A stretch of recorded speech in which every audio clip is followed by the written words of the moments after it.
Oups, pardon. Merci. Moustapha.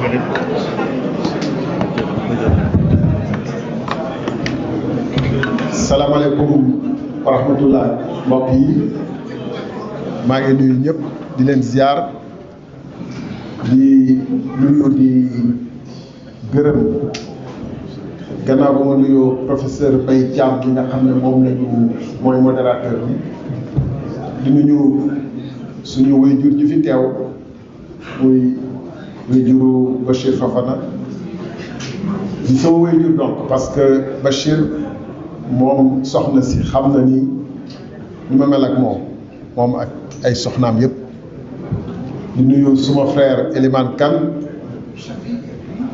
Babacar Camara forum justiciable Babacar Ba forum justiciable ak que je connais bien, que je salue au passage, et l'ensemble des personnes remarquables qui sont ici présentes. Cela traduit la valeur et le réseau de l'ouverture d'esprit de Bachir Fofana. Je pense que peu de personnes dans ce pays, dans cette ville, sont capables de réunir cet aréopage de personnes de toute origine, de toute appartenance, diverses dans leur convictions politiques et religieuses. Et je me réjouis fortement d'être là. Mon frère Ali, je te salue, ainsi que Biram. Je pense que certains d'entre nous, si on nous voyait ensemble, ailleurs qu'ici, on dirait qu'on est en train de comploter ensemble, de fomenter des coups. Mais comme c'est au grand jour, sous les caméras, je pense qu'on ne fomente rien que de bon pour la République. Et merci Bachir pour ça. Et par ailleurs, je dois souligner que Bachir a certainement invité ce que notre ami appelle le mot. Mais ils n'ont pas daigné se présenter sans doute. Parce que je sais aussi que pour écrire cet ouvrage, il a essayé de contacter toutes les parties afin d'offrir la parole et de restituer les points de vue des diverses parties impliquées. Je dois aussi le saluer à titre personnel, pas parce qu'il m'a mentionné dans le livre, mais parce qu'il offre une crédibilité à notre démarche. Parce que, voyez-vous, dans ce pays, quand on se tait, j'ai le même défaut que le professeur. Quand on se tait, nous les politiciens, on nous accuse d'être complices, d'être indifférents. Pourquoi vous ne parlez pas vous ne faites rien par rapport au recours? Pourquoi vous ne parlez pas des enfants qui se noient en mer? Pourquoi vous ne parlez pas de l'éducation qui part en vrille? Mais quand on s'exprime, on est tout d'un coup soupçonné d'avoir des motifs ou des motivations individuelles et politiciennes. Et donc on est dans un dilemme. Faut-il qu'on parle ou faut-il qu'on se taise? Et Bachir apporte de la légitimité à un débat qui aurait dû être citoyen. C'est pourquoi je ne suis pas d'accord avec certains, ou en partie, je trouvais ce débat assez intéressant. C'est un débat citoyen qui n'exclut aucun citoyen. Et quand les intellectuels se taisent, ou quand les sachants se taisent, quand les institutions se couchent, mais comment voulez-vous que Abdou Nguer ne prenne pas parole? Et comment voulez-vous que Abdou Nguer n'aille pas avec moi, puisqu'il a accepté d'aller avec moi, là où les intellectuels et les journalistes en général ne veulent pas aller? À Medina, Fulbe, à 7 km de la frontière du Sénégal. En un jour où il y avait match Sénégal-Mali, quart de finale de Coupe d'Afrique, où les esprits des Sénégalais qui ont accès au courant, les privilégiés, sont plus intéressés au match qu'au quart de Sénégalais qui n'ont jamais eu l'électricité et n'ont jamais le privilège de vivre en direct le match et qui ne vivront pas ce qui fera la passion des Sénégalais du Sénégal dans les jours à venir, c'est-à-dire le match Sénégal-France. Alors que eux, ils étudient dans l'obscurité, ils couchent dans l'obscurité, ils n'ont même pas d'eau, ils n'ont pas de réseaux électriques, ils n'ont pas de réseau de sonnerie. Et nous, quand on parle de ces gens qui sont nos frères sénégalais, qui sont nous-mêmes, on nous dit, vous êtes dans la politique politicienne. Et quand les faits sont là, parce que n'oublions pas, chers amis, nous sommes tous peut-être des Africains, des Noirs dans cette salle, on dit, quand vous voulez cacher des choses à des Noirs, les Américains disaient à des Nègres, mettez-le dans le livre. Tout ce que Bachir dit, à part les documents confidentiels qu'il a, est disponible aux Sénégalais, à tous Sénégalais. La première chose qui m'a mis dans le dossier, et on soupçonne que oui, il y a Seydou Kane peut-être derrière toi. Non, la première chose, c'est une décision de l'ARCOP, disponible dans le siège de l'ARCOP, dans le site de l'ARCOP. Décision qui est forte de soupçons, qui charrie beaucoup de soupçons et d'indices, puisque l'ARCOP, le 2 octobre 2024, a suspendu un marché d'électrification rurale dont on ne sait même pas le nombre exact actuellement, 1600, 1740, etc. Ça, c'est une énigme.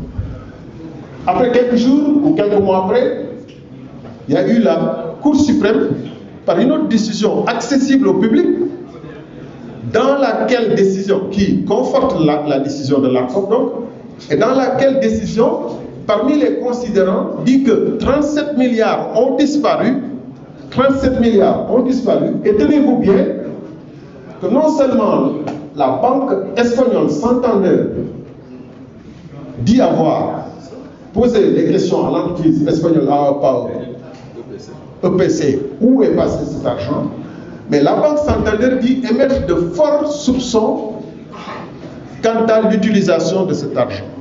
Dans un considérant 21 novembre 2024 de la Cour suprême du Sénégal, rien de plus officiel que cela. De soupçons de prévarication. C'est écrit clairement dans la décision. On est des milliers de Sénégalais sachant lire et écrire, intellectuels, brillants professeurs, brillants avocats, brillants, etc., etc. Moins de 10 d'entre nous ont sans doute été frappés par cela. Mais pourquoi alors voulez-vous que Badara Gadiaga, que je salue en passage, ne parle pas de cette question quand tout le monde sait?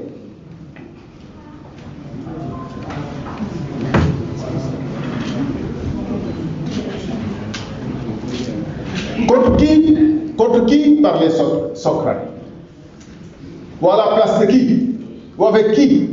Et de quelle légitimité disposait Socrate pour parler? De quel diplôme? De quelle université? Il parlait en tant que citoyen ayant le minimum de jugeote qu'un citoyen qui s'interroge, qui s'intéresse à la... j'ai des problèmes, s'il te plaît. Qui s'intéresse à la chose publique, de minimum de jugeote donc, d'intérêt et de formation que la personne, à force de s'intéresser à la chose publique, d'écouter, d'aller au tribunal, peut-être comme Abdouguer, je réponds, pas à mon ami Cheikh Yérim, mais à des intellectuels qui m'ont interpellé en me disant, mais pourquoi tu es allé avec Abdouguer? Mais tu as commis une erreur en allant avec Abdouguer. Mais je dis, mais où êtes-vous, bon sang? Venez avec moi.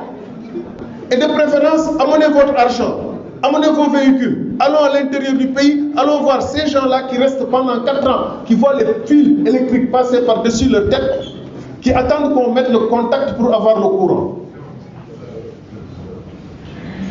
Nous avons de sérieux problèmes dans ce pays, et j'espère que ce livre-là, et surtout particulièrement ces débats-là, vont permettre de résoudre ces problèmes. Nous avons de sérieux problèmes parce que nous avons, les générations d'avant ont poussé. Monsieur, vous avez raison. Il y a eu, dans les années 70, 80, 90, peut-être une poussée pour que la démocratie se fasse dans le pays. Nos institutions, la Cour des comptes, l'ARCOP, l'ancienne ARMP, le Code des marchés publics, l'inspection générale d'État, tout ça, nos bons textes de loi, sont issus de cette génération-là, de cet héritage-là. Mais nous sommes en train de regarder cet héritage s'étioler devant nous. Parce que l'Assemblée nationale du Sénégal, par exemple, refuse de regarder cette question-là. On m'a menacé à l'Assemblée nationale de me faire électrocuter par le dossier Azer.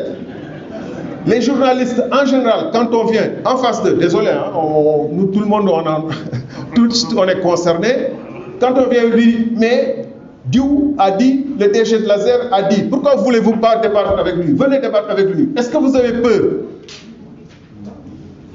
Alors que, je répète, C'est la question contre laquelle chaque fois je dois me heurter quand je trouve face à un micro à côté d'un journaliste. Pourquoi vous avez peur de débattre avec lui? De quoi avez-vous peur? Mais il vous demande de débattre avec lui. Mais la personne en question refuse à jamais de lire la décision de la Cour suprême du Sénégal, les 2 décisions ou les 3 décisions.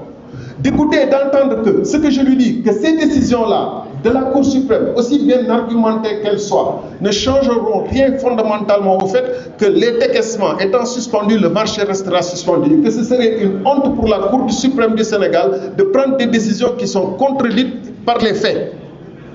Il explique dans le livre comment et pourquoi. Et nous voici donc, je ne vais pas être long, je termine par là.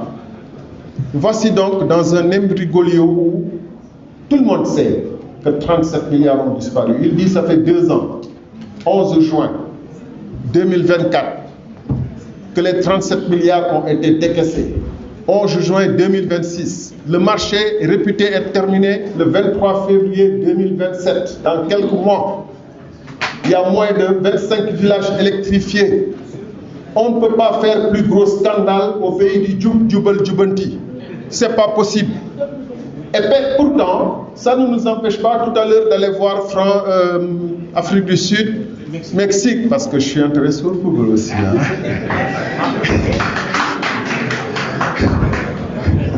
mais je mets le football après autre chose. Et donc je dis, nos institutions sont en train d'être décrédibilisées. Pourquoi? Je vais le dire demain, par une conférence de presse que je tiendrai sur le sujet, parce qu'effectivement, il y a des développements nouveaux. La Cour espagnole de justice nous a répondu. Il nous a donné des informations où sont passés nos 37 milliards. Ce n'est pas un hasard que je reçois ces informations aujourd'hui en me réveillant dans mon compte mail. Le 11 juin 2024, ce n'est pas un hasard. Dieu existe. Et les tricheurs ne vont pas dormir tranquille dans notre pays. Je dis donc, je vous donne rendez-vous demain. Mais pourquoi est-ce que c'est la Cour espagnole qui me répond alors que j'ai porté plainte auprès du pôle financier du Sénégal 3 mois avant? Et que, comme je le dis souvent, il s'agit de l'argent du Sénégal. La Cour espagnole aurait pu dire « je ne suis pas compétente, allez voir au Sénégal ». J'ai porté plainte le 25 janvier en Espagne, où nous avons porté plainte, des amis et moi. Alors que le 16 octobre, au Sénégal, j'ai porté plainte et devant les pôles judiciaires financiers, j'ai dit « je doute qu'ils aillent aussi vite que de besoin. Mais s'ils traînent, je vais aller en Espagne et on va porter l'affaire là-bas et ce sera clair. » C'est les Espagnols qui nous répondent pour nous dire où est passé notre argent. Nous savons où est passé notre argent. Nous savons qui a bouffé notre argent et pourquoi. Et tous ceux qui se sont tus depuis lors, depuis 2 ans, ici au Sénégal, les institutions, les personnes physiques, sont complices de ce détournement énorme. Je vous remercie et je vous donne rendez-vous demain à une conférence.